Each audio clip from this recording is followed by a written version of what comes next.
Mi gente, what's good? My name is DJ Integrity. I am the host of Mixed Mondays, and what you're about to see is a recap of a past interview that we have done on Twitch. Make sure that you're following us there, Oxen Brand Music, and then also like and subscribe for more content like this. Dale. Hey, we are honored to have you here, brother. It's been definitely something to look forward to for sure. Yeah. We're definitely we're all huge fans. Obviously, you already know the homie Nisha. Thank you, Nisha, for hooking up this interview. Oh yeah. Shout out to Sis, man. Like that's Sis for real, man. She been down since day one. So man, I already Yeah, know. I already know. for those of you guys who don't know who Canon is, Canon, would you be willing to give them a little background as to who you are? But first and foremost, man, I started out in Chicago. I'm an artist. I'm a rap artist out of Chicago. But that's not all I do. I mean, I'm a producer as well. I produced a lot of my tracks in the, and I've collabed with a lot of different kinds of producers. Um, but yeah, man, I'm a hip hop artist, producer, engineer. You know, I work on graphics, motion graphics, design, all of it. I work with all of Adobe Suite, all of that.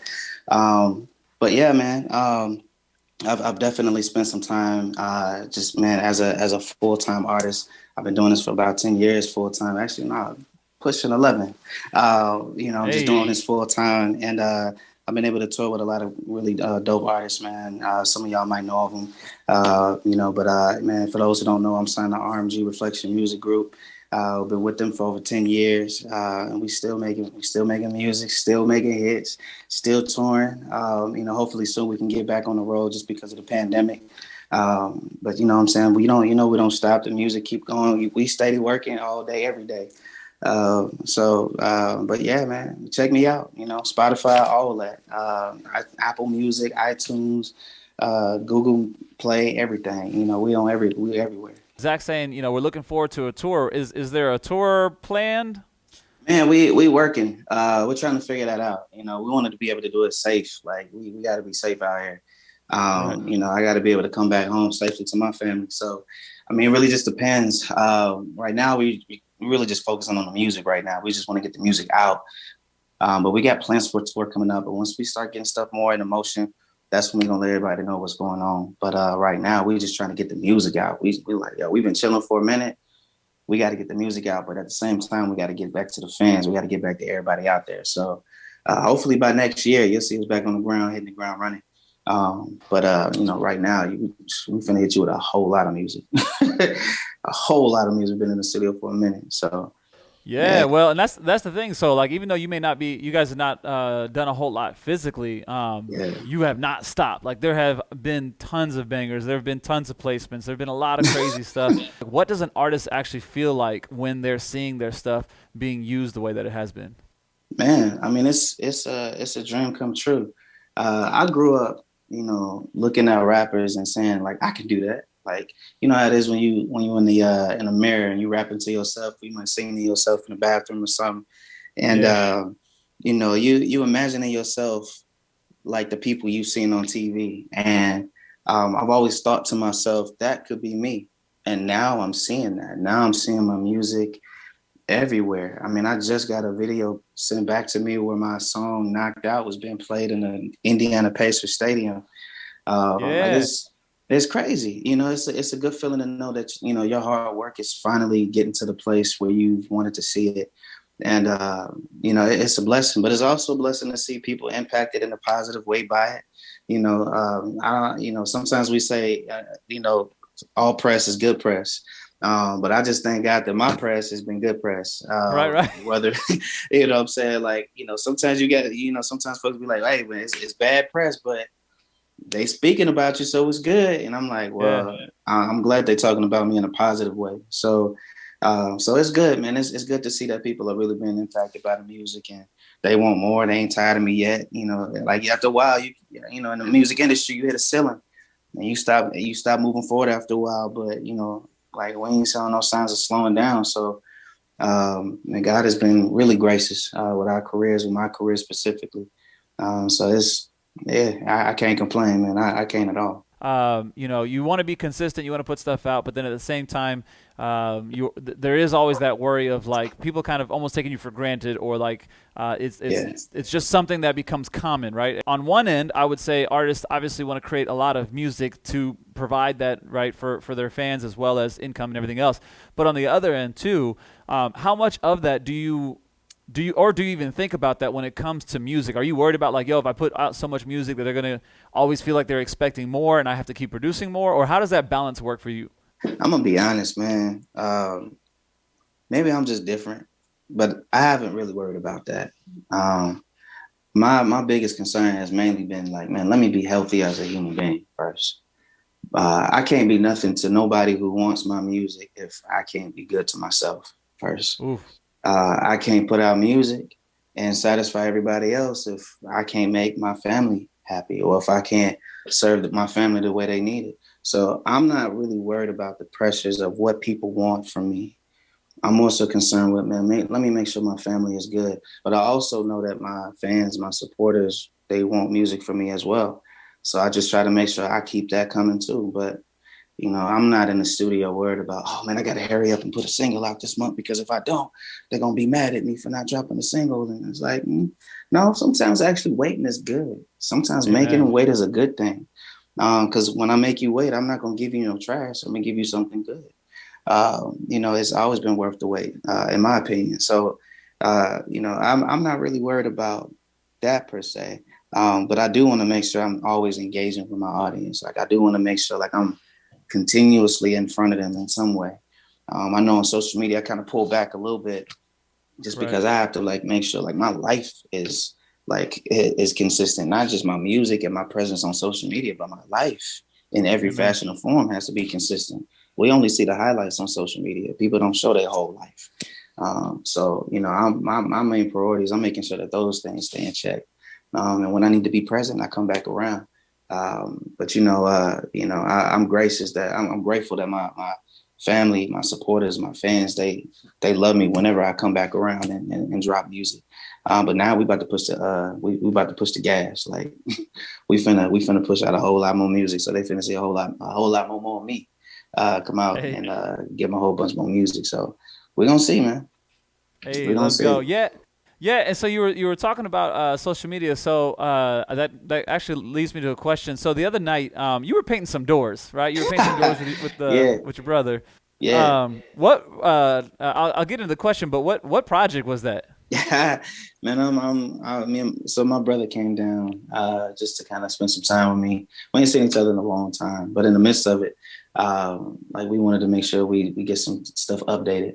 And so, my mom, she was like, yo, I could use some help. And I was like, okay, well, we come down for a little bit and give you some help, So came down and, just tried to help, paint some doors. He was painting doors and painting walls and, just trying to update the home. It always feels good to be able to do something for your family, especially when, they appreciate it. So, but that's all that was. I figured I was like, man, I'm out here painting doors. I don't ever really get on live and do this. So let me see how they respond for me to be out here painting doors or whatever. It's the most random thing ever for me. But I'm like, let me show the fans, my supporters, is another side of me, that ain't got nothing to do with music. Because sometimes it's all about the music. It ain't always about, what we do for each other. That's always seen. And so I'm like, let's talk while I paint these doors. I got some time to kill. Let me see what everybody else up to.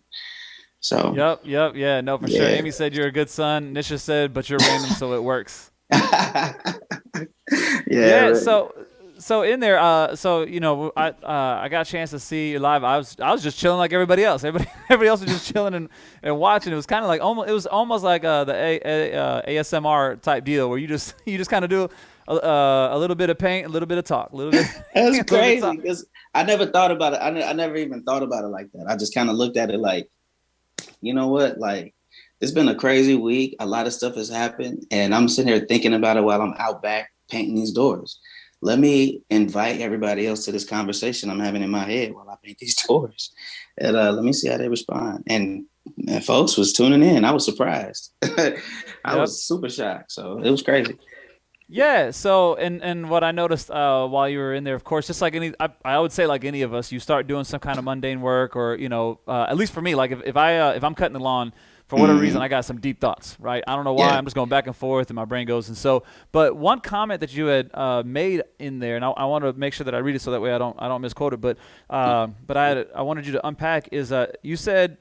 And it was funny because, again, you're just painting, you're just chilling, and then all of a sudden you said this statement, and I'm like, yo, I want to definitely know more about that. But so you said, don't overlook the old because the new walked in. Explain what you meant by that. Oh man. All right. Well, that statement can go a lot of ways, and sometimes I talk in entendres. My bad. But so at the time, what I meant was throughout the entirety of us, my brother and I painting these doors. We coming together trying to plan what we gonna do. He's like, yo, we're gonna get this airless sprayer. Like he's telling me about all these, different type of like technology we're gonna use to paint this house, right? All I know is about the little spray gun that I got, I'm saying, off Amazon.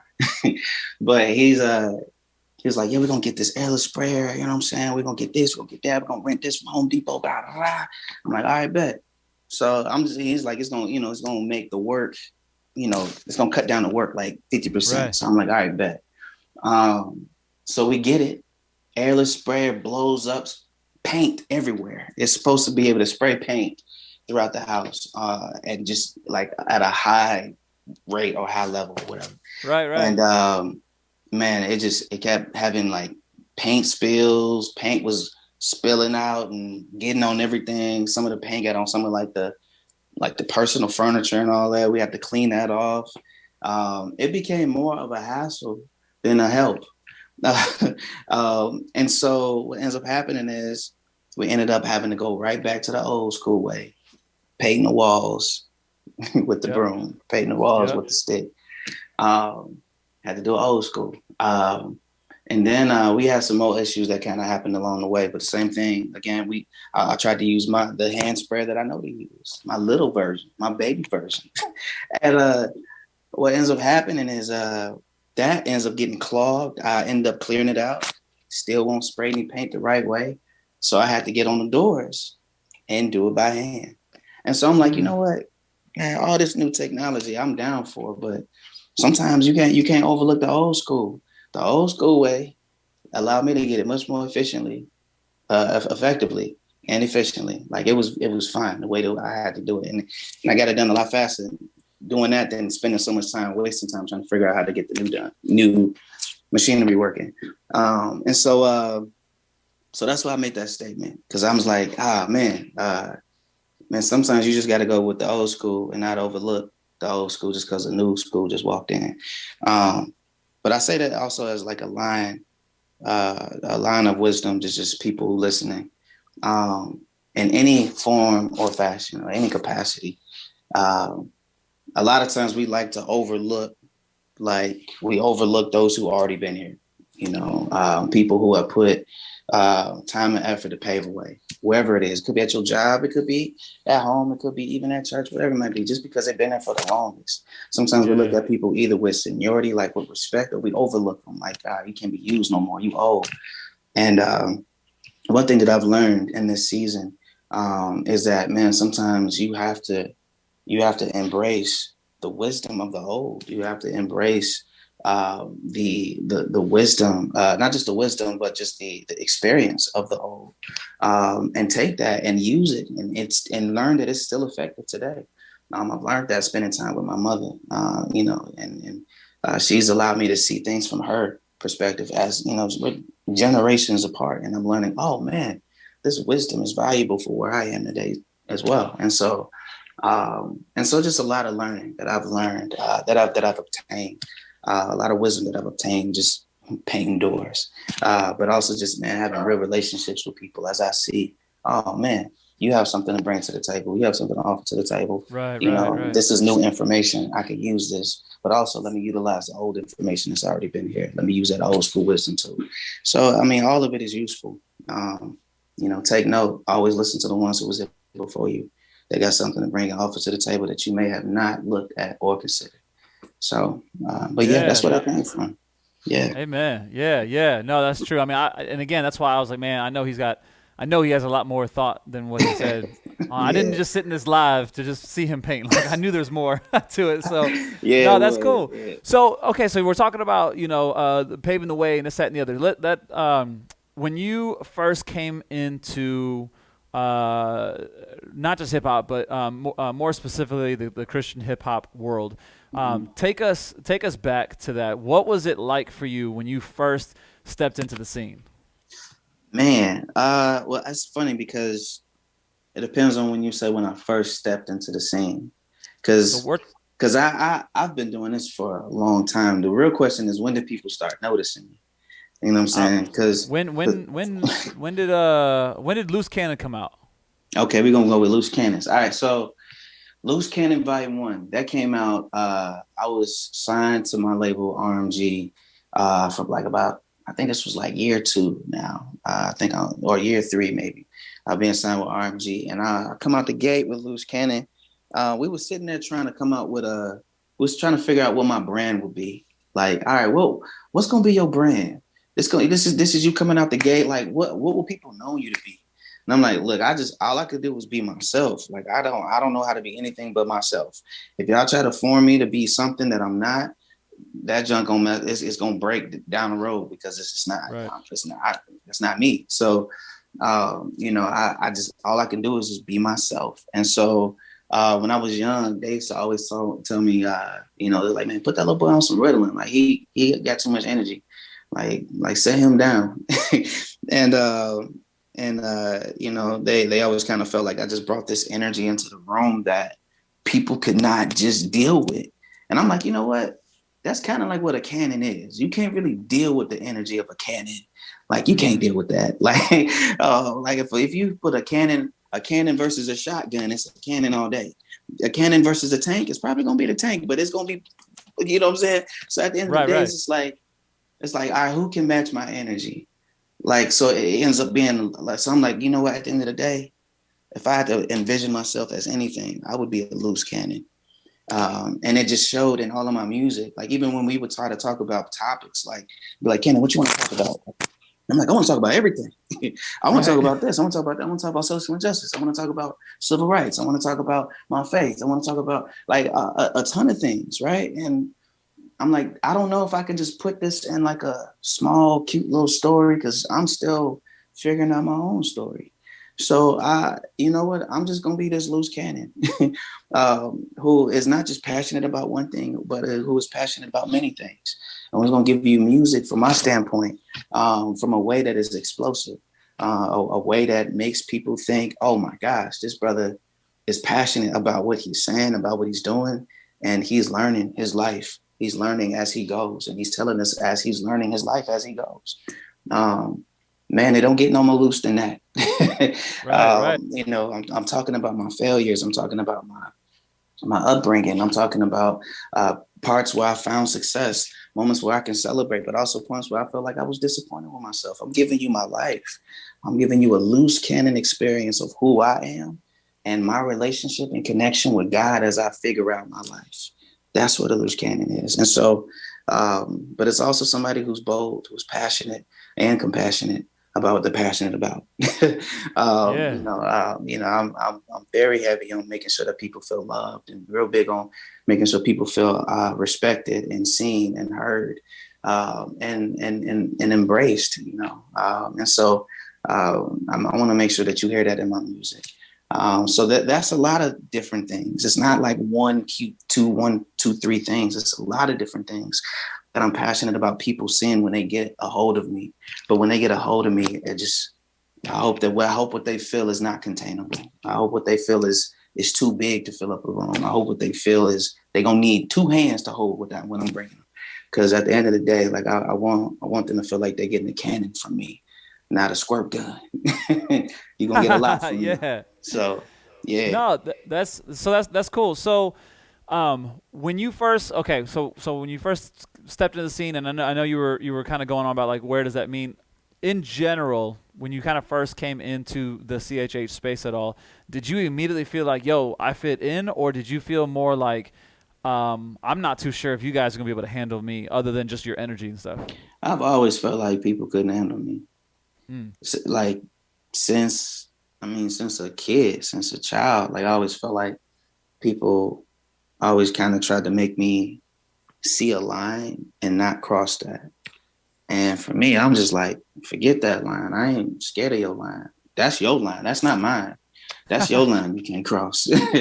I can cross it. And so I've always kind of felt like people have made me try to live within their lines or their boxes or their bubbles or their spaces, and and try to help me find ways to be successful in those bubbles. But for me, I'm just kind of like I don't want to be in that box. Like even like I don't negate my influence in making Christian hip hop music. Like I don't negate that at all.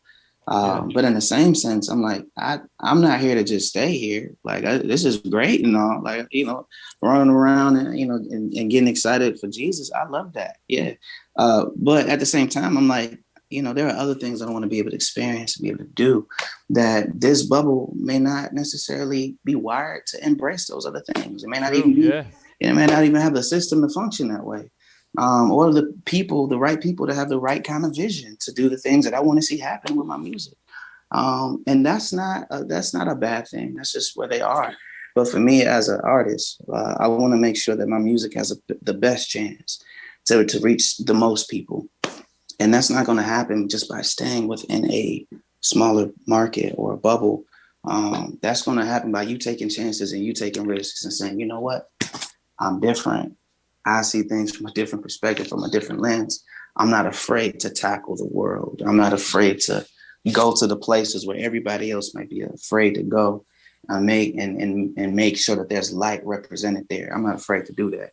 I've had to embrace all different kinds of realities that have made me realize, like, oh, you know what, this space is for people who like a certain kind of Christian reality. And for me, I'm like, that's cool. But for me, I want to be able to do more. I want to be able to, be able to see more, do more, experience more with my music. And so, yeah, coming out the gate, yeah, I did kind of feel different. I did kind of feel like, I had to tailor my music to make sure I was embraced by people who ran the radio stations or who was in charge of the festivals or who, was the stakeholders for, conferences. Like I feel like I had to tailor some of my music to make sure I can get on those platforms. But at this point, I'm like, I want to be able to do more. Will I walk away from those opportunities? Nah, no. But I'll just try to make sure they make sense when they come around before I embrace them, So, but yeah, all that's just to say, man, like I love how people have embraced my music the way it is. And how they've embraced it in the past. And as I move forward, I'm gonna continue to evolve. I'm forever evolving as an artist. So you might hear my music in your church. You might not. You might hear it on the radio. You might not hear it on the radio. You might hear it, what I'm saying, in a stadium. You never know now. But I'm here to make sure that my music can go more and beyond what people have typically heard my music. And that's mainly in the Christian space. I'm looking to extend and get a little bit further out there, man, just to give my music a chance. Because I think there's a lot more darkness that need light. And that light ain't gonna get there by itself. You got to take it there. Amen. So, Amen. yeah. Amen. With the understanding of wanting to be able to get your music out, to be able to get more of your story, more of your message, more of something that is relatable that other people may not hear in their spaces, and so you want to be able to engage, right, break down those walls. And so, with someone, for someone who's stepping into maybe more specifically CHH, let's say they kind of have the same thoughts along the lines of you, where it's like, yo, they want to serve the church, right? They love the church, they love the body, they want to be able to edify the body with their music and everything else. But like yourself, they want to eventually end up expanding. What are some tips? What are some processes that could walk somebody through in a graceful, a humble, and biblical way to be able to achieve something like that? I would say first you got to have a conversation with God, because if that's not the direction you need to go, then He's not gonna let you go that direction. You need to have a conversation with God first, just because you need to know who you are before you even think about going that direction. Like some people think it's like, oh yeah, I just want to make music for like make throw syncs out there, and I want to make, I want to be able to, get my name played on this channel or for this or for that. But man, when you putting your music out there in that way or in different ways besides how you've known to do it, you playing by different rules. Like you playing a different kind of game, and you playing with different kinds of people. You working with all kinds of different kinds of people, and if you don't know who you are, you're not gonna make it. Like you're not gonna make it because them checks gonna start coming in, and you're gonna start changing, and them checks gonna start changing you. And I'm only saying that because I've known some people to, change and switch up a little bit just because they got some money. But you need to know who you are, because at the end of the day, they're gonna tell you what to write, and you got to be able to still be yourself while you're writing those songs, because you're going out to create a new base. So you need to talk with God first to make sure that he's okay with you doing that. But so let's say he is cool with you doing that. Let's say he's like, yeah, I'm gonna bless that. I'm gonna bless that route. Then I would say, man, you need your team. You need to find yourself a team that can handle business in the way that you can. Look, your job might just be able to be the creative. All right, so go find you somebody who can manage you. Find you some representation that can help you get into some conversations or into some meetings that you won't be able to get yourself. Get you some representation, get you some management. But then on top of that, I would begin talking about like, all right, well, where do you want to see yourself? You need a plan. You need to sit down with a team and create a plan. All right, where do you want to go? Where do you want to see your music? All right, because you can't just say I want to make my music go out there. Well, this is like, all right, where where do you start? Where? Okay, you know what I'm saying? Who do you want you listening to your music? Because at the end of the day, the more professional you get with releasing your music, the more direct you have to be with who is embracing or who is listening to this music. You got to be able to identify your listeners. You got to be able to identify who are the people that is consuming my music so that you can make music for them. So if you go to a service and they say, hey, who do you make your music for? Or where can I place this music? You can tell them, oh yeah, I make this music for this, that, and the third. You can place this music on these kind of playlists, We're shopping it for these type of artists, these type of audiences. Like you need a plan of direction. But have a team, have a team help you come up with that so you can figure out who your audience is, so you know what kind of music you could be making. Because at the end of the day, they're gonna be asking you to make music, and if you don't know what they're asking to make, then they're not gonna be asking you to make that music. They're gonna ask somebody else. So you need to be able to know who your audience is, and kind of make sure you understand your sound, because you're presenting them something. You're presenting them a product, and that product, at the end of the day, is got your name on it. And if it's not what they're looking for, they're gonna find something else. So no, that's good. That's good. And so when it comes to making music for an audience too, something that most of us here on the channel, because we're talking to artists every Monday, we definitely understand this, where as an artist too, the people who you were writing to 10 years ago are not the same people that you are ready, that you're writing for now, right? Present. So as you grow, as the time changes, as events happen or whatever, obviously your target kind of changes a little bit. What have you done to kind of be able to steer yourself in that way where, again, you get to be able to talk about your life and what you've gone through and the things that God has put on your heart, but then also doing it in such a way that your audience can continue to grow with you? Because obviously one of the biggest things for artists is that you come out the gate with one thing, and then if you stick with it for too long and then you end up switching, all of a sudden you lose some of the audience because they're like, wait, this is not what I signed up for. So what have you kind of done to kind of steer you being able to grow as an artist and as an individual, and combining that, but then also helping bring the audience along with you? And I'm gonna be honest, it can be hard keeping audience members when they really like your music for your music, and they may not know who you are as an artist. It can be hard sometimes because they might like you for singing songs about apples and pineapples, but then they find out that you have your own political beliefs, and they're like, I don't like you no more. It's like, oh God, Lee, I thought we was friends. God, I guess we wasn't. You just like my music. You have to find a balance between your relationship with your audience and your relationship with your music.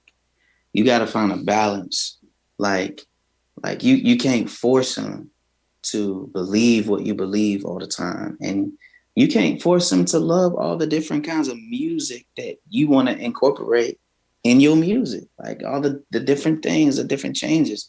You have to know what they like, what they want, and be able to give them what they're looking for while still being able to be yourself. That is being artistic. That is being a creative. You have to creatively figure that junk out. Mm. But for me, man, some things that I've learned, and as I've gained audiences and lost audience members, like as I've gained fans and lost fans, people will come and they will go. There's an entire world out there that will love your music, that will embrace your music if you just be consistent, if you just stay faithful in making it. They are out there. The question isn't, like I said, like the question isn't like when did I pop off or whatever. The